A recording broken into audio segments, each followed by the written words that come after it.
12. maijā visā pasaulē atzīmē Starptautisko māsu dienu. Ziemeļkurzemes reģionālajā slimnīcā strādā 166 vispārējās aprūpes māsas, un tieši viņu darbs ir viens no svarīgākajiem posmiem pacientu aprūpē. Šogad slimnīca katrai māsai sarūpējusi īpašu apsveikumu un nelielu dāvanu kā pateicību par ieguldīto darbu. Slimnīcas galvenā māsa Jūlija Piņkova stāsta, ka uzmanības apliecinājums māsām tiek veltīts katru gadu, un darbinieces to ļoti novērtē. Viņa uzsver, ka māsu profesijai jābūt cienītai un novērtētai sabiedrībā, mudinot skolu beidzējus izvēlēties tieši šo ceļu medicīnā. Piņkova norāda, ka māsas ir augsti kvalificētas profesionālis ar būtisku lomu ārstniecības procesā. Ārsts un māsa veic atšķirīgus, taču vienlīdz svarīgus pienākumus, savstarpēji papildinot viens otru pacientu aprūpē.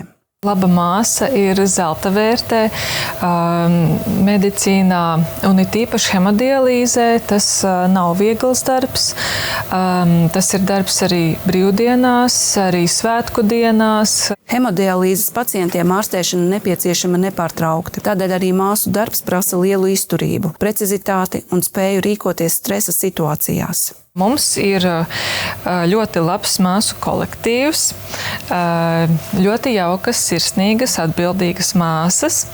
Mums ir virsmāsa Valentīna, kura šo darbu veic jau daudzus gadus.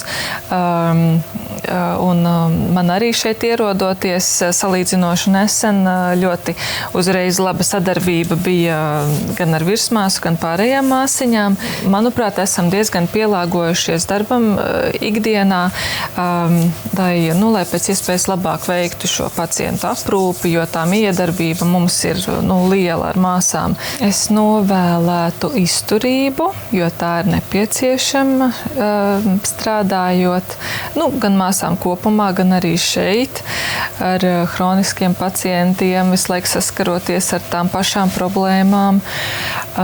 Es novēlētu nepazaudēt tādu līdzcietību, empātiju pret cilvēkiem, kas šeit dialīzes māsiņām tiešām piemīt, jūt līdz pacientiem, un tiešām pēc labākās sirdsapziņas cenšas palīdzēt un izdarīt kā labāk.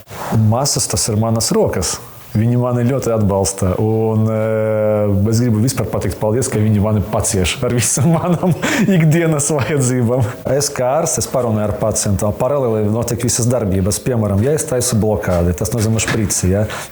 Māsiņa man sagatavo galdiņu, sagatavo medikamentu, pirms tam apjauties, vai pacientam ir kaut kādas alerģijas. Viņa man padod to švirci, un ko daru es? Es tikai ieduru, izņemu un nolieku. Pēc tam tu jāsavās, tu pareizi jāutilizē, un tas arī veidojas tas māsu darbs.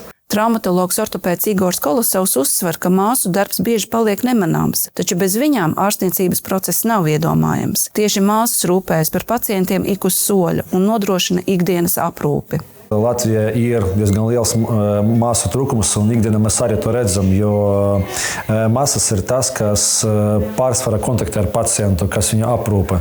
Un mēs redzam, ka māsām ir grūti, jo, ja būtu liels māsu daudzums, būtu mazāk slodzi uz vienu cilvēku.